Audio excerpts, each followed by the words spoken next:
NEET പരീക്ഷയുടെ വിശുദ്ധി നഷ്ടപ്പെട്ടു എന്നാണ് ഇന്ന് സുപ്രീം കോടതി നമ്മളടുത്ത് പറഞ്ഞിട്ടുള്ളത്. അവർ NTA കൃത്യമായിട്ടുള്ള വിശദീകരണം ചോദിച്ചിട്ടുണ്ട്. എത്ര ദിവസം കൊണ്ട് നിങ്ങൾക്ക് മറുപടി തരാൻ വേണ്ടി പറ്റും എന്നുള്ള കാര്യം ഇന്ന് ചോദിച്ചിട്ടുണ്ട്. സോ ഇന്നത്തെ ഈ വീഡിയോയിൽ നമുക്ക് പറയാനുള്ളത് ഈ നീറ്റ് 2024 പരീക്ഷയും പരീക്ഷാ നടത്തിപ്പും പരീക്ഷയ്ക്ക് ശേഷം വന്ന റിസൾട്ടൊക്കെ ആയിട്ട് ബന്ധപ്പെട്ട് ഉയർന്നു വന്ന വിവാദങ്ങൾ അത് എവിടം വരെ എത്തി, എന്തൊക്കെയായിരുന്നു കാര്യങ്ങൾ എന്നുള്ളതിനെ പറ്റിയിട്ട് ഒന്ന് മുഴുവനായിട്ടും പറയാമെന്ന് വിചാരിച്ചിട്ടാണ് വീഡിയോയിലേക്ക് വരുന്നുണ്ടാവുക. സോ ശരിക്കും പറഞ്ഞു കഴിഞ്ഞാൽ ഇന്ന് സുപ്രീം കോടതി പറയുന്ന കാര്യം തന്നെയാണ് നമുക്ക് പറയാനുള്ളത്. NTA വിശുദ്ധി അല്ലെങ്കിൽ നീറ്റ് പരീക്ഷയുടെ വിശുദ്ധി നഷ്ടപ്പെട്ടു. അത് വളരെ ട്രസ്റ്റഡ് ആയിട്ട് വളരെ ക്രെഡിബിൾ ആയിട്ട് നടക്കുന്ന ഒരു കാര്യമായിരുന്നു എന്ന് നമ്മൾ പറഞ്ഞിരുന്നിടത്ത് നിന്ന് ഇതിനകത്തൊക്കെ എന്തൊക്കെയോ കള്ളത്തരങ്ങളില്ലേ, ഇതൊക്കെ ഒരു പ്രശ്നമാവുന്ന കാര്യമാണോ എന്നുള്ള രൂപത്തിലേക്ക് ചിന്തിക്കേണ്ടിയിരിക്കുന്നു. ആദ്യം ഈ പറയുന്ന പ്രശ്നങ്ങൾ തുടങ്ങുന്നത് നീറ്റ് പരീക്ഷയുടെ ആ ഒരു സമയത്താണ്. ആക്ച്വലി ഇത്തവണത്തെ കൃത്യമായിട്ടുള്ള നോട്ടിഫിക്കേഷൻ, നീറ്റിൻ്റെ നോട്ടിഫിക്കേഷൻ വന്നിരുന്നു ഫെബ്രുവരിയിൽ തന്നെ കൃത്യമായിട്ട് വന്നിരുന്നു. അതിൻ്റെ ആപ്ലിക്കേഷൻ നടപടികൾ കറക്റ്റായിരുന്നു, അതിന് സഫീഷ്യൻ്റ് ആയിട്ടുള്ള സമയങ്ങൾ തന്നിട്ടുണ്ടായിരുന്നു. അവിടെ സെർവർ ഡൗണോ ബാക്കി കാര്യങ്ങളോ ടെക്നിക്കൽ ഇഷ്യൂസോ സാധാരണ ഇതിൽ ഉണ്ടാവാറുള്ളതാണ്. ഇതൊന്നും ഉണ്ടായിട്ടില്ല, നല്ല വൃത്തിക്ക് തന്നെയാണ് കാര്യങ്ങൾ നടന്നിട്ടുണ്ടായിരുന്നത്. പക്ഷേ നീറ്റ് പരീക്ഷയുടെ അന്ന് നമ്മൾ ആദ്യത്തെ ന്യൂസ് കേട്ടു. നീറ്റ് മെയ് 5 ഫസ്റ്റത്തെ ന്യൂസ് എന്തായിരുന്നു എന്ന് വെച്ചാൽ, നീറ്റ് പരീക്ഷ നടക്കുന്ന സമയത്ത് ഏതെല്ലോ കുട്ടികൾ എക്സാം ഹാളിൽ നിന്ന് പുറത്തേക്ക് ഇറങ്ങിയിട്ടുണ്ട്, ക്വസ്റ്റ്യൻ പേപ്പർ ലീക്ക് ആയിട്ടുണ്ട് എന്നുള്ള കാര്യം ഫസ്റ്റത്തെ ന്യൂസ് നമ്മൾ അന്ന് 5 മണിക്ക് മുന്നേ തന്നെ, അതായത് മെയ് 5 കുട്ടികൾ എക്സാം ഹാളിൽ എക്സാം എഴുതിക്കൊണ്ടിരിക്കുന്നതിൻ്റെ ഉള്ളിൽ തന്നെ നമ്മൾ ആ ന്യൂസ് കേട്ടിട്ടുണ്ടായിരുന്നു. പുറത്തെവിടെയാണ്, നോർത്ത് ഇന്ത്യയിലാണ്, കുഴപ്പമില്ല. അന്ന് തന്നെ NTA വിശദീകരണം തന്നു. കാരണം കുട്ടികൾ എക്സാം ഹാളിൽ ഇരിക്കുമ്പോൾ പുറത്തിറങ്ങിയതാണ്, ക്വസ്റ്റ്യൻ പേപ്പറിന് ഒരു ലീക്കും ഇല്ല എന്നുള്ള കാര്യം NTA വിശദീകരണം തന്നു. അന്ന് തന്നെ ബീഹാറിൽ 10-13 ആളുകളെ പോലീസ് അറസ്റ്റ് ചെയ്തിട്ടുണ്ടായിരുന്നു. അവിടെ നിർത്തിയത് പരീക്ഷയിൽ ആൾമാറാട്ടം, അതായിരുന്നു അന്നത്തെ അവിടുത്തെ പ്രശ്നം ഉണ്ടായിരുന്നത്. പരീക്ഷയിൽ നീറ്റ് പരീക്ഷയിൽ അപ്ലൈ ചെയ്ത ചില കുട്ടികൾക്ക് വേണ്ടിയിട്ട് കഴിഞ്ഞ വർഷം നീറ്റ് കിട്ടി MBBS പഠിക്കുന്ന ചില വിദ്യാർത്ഥികൾ അപ്പിയർ ചെയ്തു എന്നുള്ള തരത്തിൽ വന്നിട്ടുണ്ടായിരുന്നു. അന്ന് അതിൻ്റെ വിശദമായിട്ടുള്ള വീഡിയോ ക്ലിപ്പുകളും അന്നത്തെ അവിടുത്തെ ACP ബീഹാറിലുള്ള കമ്മീഷണർ ഓഫ് പോലീസ് മൂപ്പരുടെ ഒരു വാർത്താ സമ്മേളനം അടക്കമുള്ള കാര്യങ്ങൾ അതിനകത്തേക്ക് വന്നിട്ടുണ്ടായിരുന്നു. സോ ചില സാധനങ്ങൾ വന്നിട്ടുണ്ടായിരുന്നു. പിന്നെ അന്ന് വൈകുന്നേരം തന്നെ പല ടെലഗ്രാം ചാനലുകളുടെയും സ്ക്രീൻഷോട്ടുകൾ, അതായത് ഇത്ര പൈസ തരികയാണെങ്കിൽ നിങ്ങൾക്ക് എന്ത് തരാം, നീറ്റിൻ്റെ ക്വസ്റ്റ്യൻ പേപ്പർ തരാം, മാർക്ക് കൂട്ടി തരാം എന്ന് പറയുന്ന ഓഡിയോ സന്ദേശങ്ങൾ, ടെലഗ്രാം ചാനലിൽ വരുന്ന സ്ക്രീൻഷോട്ടുകൾ സാധനങ്ങൾ വന്നു. പക്ഷേ സ്വതവേ നമുക്ക് പറയാൻ വേണ്ടി പറ്റുന്ന ഒരു കാര്യം എന്ന് പറഞ്ഞു കഴിഞ്ഞാൽ ഇതൊക്കെ ഫേക്കാണ്, ഇതൊക്കെ ഉണ്ടാക്കിയെടുത്ത സാധനങ്ങളാണ്, കുഴപ്പമൊന്നുമില്ല. സ്റ്റിൽ ഞാനടക്കം അല്ലെങ്കിൽ നമ്മൾ എല്ലാവരും നിങ്ങൾ എന്നോട് സ്ഥിരമായിട്ട് ചോദിക്കുന്നുണ്ടായിരുന്നു, സാർ ഇത് കോപ്പി അടി നടന്നിട്ടുണ്ടോ, ക്വസ്റ്റ്യൻ പേപ്പർ ലീക്ക് ആയിട്ടുണ്ടോ എന്ന് ചോദിക്കുന്ന സമയത്ത് ഇല്ല, NTA നമുക്ക് ട്രസ്റ്റ് ചെയ്യാം, NTA ഒരു ട്രസ്റ്റബിൾ ഏജൻസിയാണ്, അതൊരു വിശുദ്ധമായിട്ടുള്ള ഒരു സാധനം തന്നെ ആണ് എന്നുള്ള രൂപത്തിലാണ് നമ്മൾ മുന്നോട്ട് പോയിക്കൊണ്ടിരുന്നത്. ഈ ഒരു സാധനത്തിൽ അപ്പോൾ റിസൾട്ട് പരീക്ഷ കഴിഞ്ഞ ഉടനെ തന്നെ റിസൾട്ടിന് മുന്നേ തന്നെ പല പ്രശ്നങ്ങൾ ഉണ്ടാവുകയും ഒരുപാട് ആളുകൾ കോടതികളിൽ കേസ് കൊടുക്കുകയും ചെയ്തിട്ടുണ്ടായിരുന്നു, അതായത് ഇത് അന്വേഷിക്കണം എന്നൊക്കെ ആവശ്യപ്പെട്ടിട്ട്. ആൻഡ് റിസൾട്ട് വന്നത് ജൂൺ 14, അത് ഈ ഡേറ്റ് ഇതുവരെ എത്തിയിട്ടില്ല. ജൂൺ 14 വരേണ്ടിയിരുന്ന റിസൾട്ട് പെട്ടെന്ന് ഇലക്ഷൻ്റെ അന്ന് വൈകുന്നേരം, നമ്മളിപ്പോൾ കേരളത്തിൽ കൊണ്ടുപിടിച്ചിട്ടുള്ള ഇലക്ഷൻ ലീഡ് നിലകൾ അങ്ങോട്ടും ഇങ്ങോട്ടും പറഞ്ഞുകൊണ്ടിരിക്കുക, NDA ആണോ ഇന്ത്യ സഖ്യമാണോ എന്നൊക്കെ പറഞ്ഞിട്ട് അങ്ങനെ ചർച്ച നടന്നുകൊണ്ടിരിക്കുന്നതിൻ്റെ ഉള്ളിലൂടെ പെട്ടെന്ന് ആരും പ്രതീക്ഷിക്കാതെ പെട്ടെന്ന് തന്നെ റിസൾട്ട് എന്ത് ചെയ്തിട്ടുണ്ട്, റിസൾട്ട് പെട്ടെന്ന് വരികയായിരുന്നു നമുക്ക് ചെയ്തിട്ടുണ്ടായിരുന്നത്. അങ്ങനെ നമ്മൾ പ്രതീക്ഷിക്കാത്ത തരത്തിൽ റിസൾട്ട് കയറി വന്നപ്പം നമ്മൾ ആലോചിച്ച് നോക്കി എന്താ സംഭവം എന്നറിയില്ല. പെട്ടെന്ന് നോക്കുമ്പോൾ 67 ആൾക്കാർക്ക്, ആദ്യം 88 എന്നൊക്കെ പറഞ്ഞിട്ടുണ്ടായിരുന്നു, 67 ആൾക്കാർക്ക് 720 ഫുൾ മാർക്ക് സ്കോർ ചെയ്തു. 67 ഒന്നാം റാങ്ക്, പിന്നെ ഉള്ളത് 68ാമത്തെ റാങ്കാണ് എന്നുള്ളത് കാണുമ്പോൾ തന്നെ ആളുകൾക്കൊരു ഞെട്ടൽ. പക്ഷേ തീർച്ചയായിട്ടും ഞാൻ പറയട്ടെ, ആത്മാർത്ഥമായിട്ട് നമുക്ക് അതിനകത്തൊരു ഞെട്ടൽ എനിക്ക് ഫീൽ ചെയ്തിട്ടുണ്ടായിരുന്നില്ല. കാരണം ക്വസ്റ്റ്യൻ പേപ്പർ കണ്ടപ്പോൾ തന്നെ നമുക്കറിയായിരുന്നു ഒരു 600-695 മാർക്ക് വരെയുള്ള മാർക്കുകളൊക്കെ ലെവൽ 1 ലെവൽ 2 മാത്രം വെച്ചിട്ട് സ്കോർ ചെയ്യാൻ വേണ്ടി പറ്റുന്ന തരത്തിലുള്ള ക്വസ്റ്റ്യൻ പേപ്പർ ആയിരുന്നു അവർ സെറ്റ് ചെയ്തിട്ടുണ്ടായിരുന്നത്. ക്വസ്റ്റ്യൻ പേപ്പറിൻ്റെ സിംപ്ലിസിറ്റി ഭയങ്കര ഇമ്പോർട്ടൻ്റ്, ഇത് വെരി സിമ്പിൾ ആയിരുന്ന ക്വസ്റ്റ്യൻ പേപ്പർ ആയിരുന്നു. അതുപോലെ തന്നെ കഴിഞ്ഞ വർഷത്തിൽ നിന്നും 10-14 ചാപ്റ്റേഴ്സ് ഡിലീറ്റ് ചെയ്തിട്ട് സിലബസ് ലഘുവാക്കുകയും കൂടി ചെയ്തിട്ടുണ്ടായിരുന്നു. ഇപ്പോൾ ലഘുവായ സിലബസ് മോർ സിമ്പിൾ ആയിട്ടുള്ള question paper expected cut off ഉറപ്പായിട്ടും മേലെ കയറും എന്നുള്ളൊരു കാര്യം നമ്മൾ എക്സാമിൻ്റെ അന്ന് തന്നെ നമുക്ക് പ്രെഡിക്റ്റ് ചെയ്തിട്ട് നമ്മുടെ മനസ്സിൽ അങ്ങനെ തോന്നിയിട്ടുണ്ടായിരുന്നു. അപ്പോൾ വലിയൊരു പ്രശ്നം തോന്നിയിട്ടുണ്ടായിരുന്നില്ല. അന്ന് രാത്രിയിലാണ് 718 മാർക്കും 719 മാർക്കും ഉള്ള ചില കുട്ടികളുടെ സ്കോർ കാർഡുകൾ റിലീസായത്. അന്നും കുട്ടികൾ എന്നെ കാണിച്ചതിപ്പം ഞാൻ തന്നെ പറഞ്ഞിട്ടുണ്ട്, മക്കളെ ഇതൊക്കെ എഡിറ്റഡ് ആണ്, ഫേക്ക് ആയിട്ടുള്ള സ്കോർ കാർഡുകളാണ്, നമ്മൾ ഇതിനെ പറ്റിയിട്ടൊന്നും ആലോചിക്കേണ്ട ആവശ്യമില്ല, ഇത് എല്ലാ കൊല്ലം ഉണ്ടാകുന്ന വിവാദങ്ങളാണ്. ഫസ്റ്റ് ഡേ സെക്കൻഡ് ഡേ കഴിഞ്ഞ് കഴിഞ്ഞപ്പോഴത്തേക്കും ഈ ഗ്രേസ് മാർക്ക് എന്നുള്ളൊരു സാധനം NTA തന്നെ ഒഫീഷ്യലി കൺഫേം ചെയ്തു. ഇത് 718 719 ഞങ്ങൾ അറിഞ്ഞുകൊണ്ട് മനഃപൂർവ്വം കൊടുത്തു തന്നെയാണ് ഗ്രേസ് മാർക്ക് എന്നുള്ളൊരു സംഭവമാണ് എന്നുള്ള രൂപത്തിൽ. അപ്പോൾ നമുക്ക് തന്നെ മൂക്കത്ത് വിരൽ വെക്കേണ്ടി വന്നു, ഇതെന്താണ് ഇങ്ങനൊരു സംഭവം അറിയില്ലായിരുന്നു. പിറ്റേ ദിവസത്തേക്ക് കൂടുതൽ രാജ്യവ്യാപകമായിട്ട് പ്രതിഷേധങ്ങൾ വന്നു. പല എൻട്രൻസ് കോച്ചിങ് സെൻ്ററുകളും ഒരുപാട് കുട്ടികളും പരീക്ഷയ്ക്ക് ശേഷം സുപ്രീം കോടതിയെ സമീപിക്കുന്ന ഒരു അവസ്ഥയിലേക്ക് വന്നു.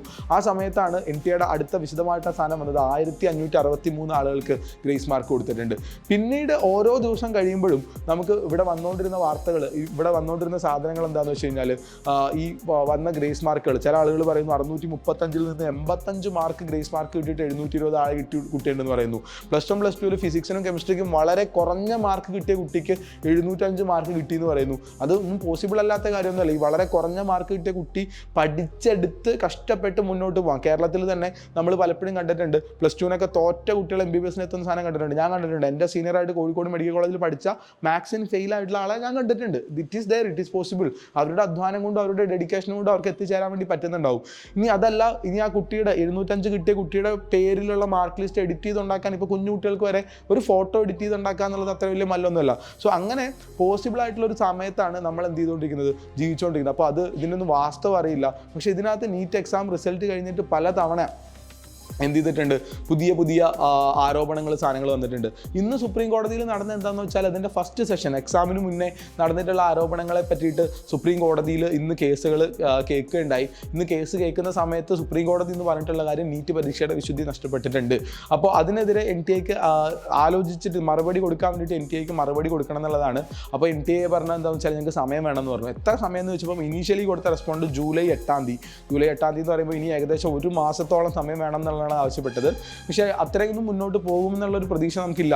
അതിനു മുന്നേ അപ്പോൾ അതിന് അവർ സുപ്രീം കോടതി തന്നെ ചോദിച്ചു, അപ്പോൾ അത് വെച്ചിട്ട് നിങ്ങൾ അലോട്ട്മെന്റ് പ്രോസസ്സുകൾ മുന്നോട്ട് കൊണ്ടുപോകില്ലേ, കൗൺസിലിംഗ് നിങ്ങൾ സ്റ്റാർട്ട് ചെയ്യില്ലെന്ന് വെച്ചപ്പം അവിടെ പറഞ്ഞിട്ടുള്ളത് ഇല്ല, നമ്മൾ കൗൺസിലിംഗ് സ്റ്റാർട്ട് ചെയ്യുന്നില്ല എന്നുള്ളതാണ്. അതിനെതിരെ ഇപ്പോൾ കർണാടകയിലും ഗോവയിലും ഒക്കെ അലോട്ട്മെന്റ് പ്രോസസ്സുകൾ സ്റ്റാർട്ട് ചെയ്യാനുള്ള നടപടികൾ ഉണ്ടായിരുന്നു. അവരതൊക്കെ വിത്ഡ്രോ ചെയ്തിട്ടുണ്ട്, കുറച്ച് സ്റ്റേ ചെയ്തിട്ടുണ്ട്.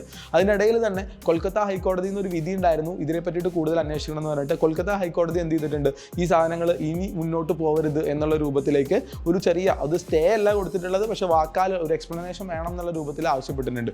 അതിൻ്റെ കൂട്ടത്തിലേക്കാണ് ഒരുപാട് കേസുകൾ നമ്മൾ ഫയൽ ചെയ്ത് വരുന്നത്. കേരളത്തിൽ നിന്ന് എൻട്രൻസ് കോച്ചിങ് സെൻ്ററുകളുടെ യൂണിയൻ, എൻട്രൻസ് കോച്ചിങ്ങിലുള്ള ടീച്ചേഴ്സിൻ്റെയും സെൻ്ററുകളുടെയും ഒരു എന്താ പറയുക, എല്ലാവരും കൂടി ചേർത്തിട്ടുള്ള ഒരു ആക്ഷൻ കൗൺസിൽ. അതിനകത്ത് പേരെടുത്ത് തന്നെ പറയേണ്ടതുണ്ട്.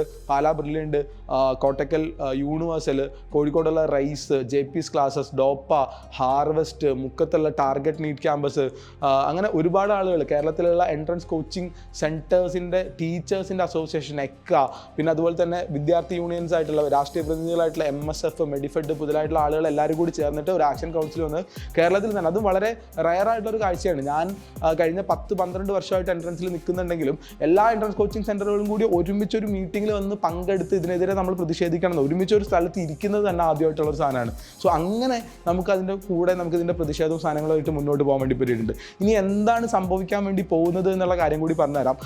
കഴിഞ്ഞ ദിവസം രാഹുൽ ഗാന്ധി പ്രസ്താവനയിൽ പറഞ്ഞിരുന്നു 24 ലക്ഷം വിദ്യാർത്ഥികളുടെ വോയിസ് ആവാൻ വേണ്ടിയിട്ട്, അവരുടെ ശബ്ദമാവാൻ വേണ്ടിയിട്ട് ഞാൻ പോവുകയാണ്. ലോക്സഭ സ്റ്റാർട്ട് ചെയ്ത് കഴിഞ്ഞാൽ ഞാൻ ലോക്സഭയിൽ ഇത് ആവശ്യം ഉന്നയിക്കും.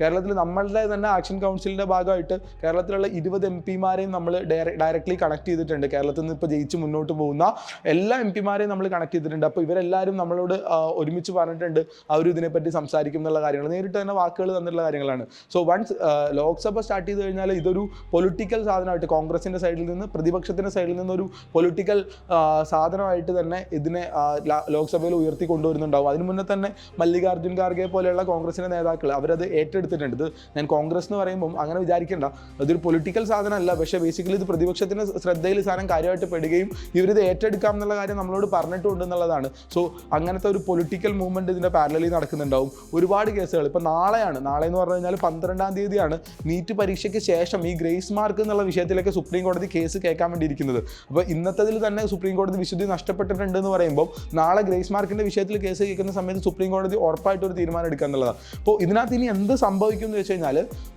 സത്യം പറഞ്ഞു കഴിഞ്ഞാൽ എന്തും സംഭവിക്കാം എന്നുള്ളതാണ്. പക്ഷേ 2 കാര്യങ്ങളുണ്ട്. ഒരു ഓപ്ഷൻ റീനീറ്റ് എന്നുള്ളതാണ്. രണ്ടാമത്തെ കാര്യം ഈ ഗ്രേസ് മാർക്ക് പോലെയുള്ള കാര്യങ്ങൾ എടുത്തു മാറ്റുക എന്നുള്ളതാണ്. രണ്ടാമതൊരു നീറ്റ് പരീക്ഷ നടക്കാനുള്ള പോസിബിലിറ്റി, അത് പോസിബിലിറ്റി അല്ല, അത് പ്രോട്ടോക്കോളാണ്. എക്സാം തീരുന്നതിന് മുന്നേ എക്സാമിൽ തിരിമറികൾ നടന്നിട്ടുണ്ട്. നടന്നിട്ടുണ്ടെങ്കിൽ, അതായത് നമ്മൾ പേടിച്ചിരുന്ന പോലെ നമ്മളുടെ എക്സാമിൽ കോപ്പി അടി നടന്നിട്ടുണ്ട്, ക്വസ്റ്റ്യൻ പേപ്പർ ലീക്ക് ചെയ്തിട്ടുണ്ട് എന്നിട്ടുള്ള ഒരു സാധനം നടന്നതായിട്ട് പ്രൂവ് ചെയ്യുകയാണെങ്കിൽ പ്രോട്ടോക്കോളാണ് രണ്ടാമത് നീറ്റ് എക്സാം നടക്കുക തന്നെ ചെയ്യും. അതിനകത്ത് വേറെ ഓപ്ഷനൊന്നും ഇല്ല.